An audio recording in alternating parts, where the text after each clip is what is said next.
પવનની સાથે વહેતા ખળખળતા નીર અને આકાશમાં ગુંજતો પક્ષીઓનો મધુર અવાજ. અરે વાહ ભાઈ, શું નજારો છે!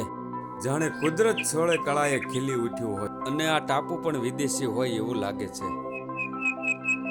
હા, વિદેશી ટાપુ જ છે, પણ બીજા દેશમાંથી આવતા પંખીઓ માટે. અમારા માટે તો આ અમારા ભાવેણાનો લાખેનો ટાપુ છે. અમારા ભાવેણાના મહારાજે બનાવેલ ગોળ તળાવની વચ્ચે આ ટાપુની સુંદરતા હજુ પણ એવી જ છે જે પહેલા હતી. સાચી વાત છે મિત્ર, પણ મિત્ર મેં એમ વાત સાંભળી છે કે આ લાખેણા ટાપુને જોવા માટે દર વર્ષે અહીં વિદેશી પંખીઓ પણ આવે છે. શું આ વાત સાચી છે? હા મિત્ર, જાણે એમના માટે તો આ સ્વર્ગ હોય. માણસોની ખલે ન હોવાથી અહીંના દેશી તેમજ વિદેશી પંખીઓ આ ટાપુ પર મુક્ત મને વાસ કરે છે.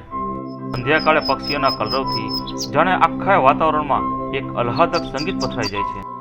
ખરેખર લાખેણા ટાપુનું એટલું બધું મહત્વ છે? ધુમ્મસ અને ધૂધળા વાતાવરણ વચ્ચે પણ તેની સુંદરતા જાણે અમારા ભાવેણાનું સ્વર્ગ હોય. અને હા, અમને ગર્વ છે અમારા ભાવેણાના આ લાખેણા ટાપુ પર. તમારી વાત સાંભળ્યા પછી અમને પણ સુંદર આ લાખેણા ટાપુનો ગૌરવ છે. હા મિત્ર, આ લાખેણા ટાપુ ખરેખર તમારા ભાવનગરનું સ્વર્ગ છે.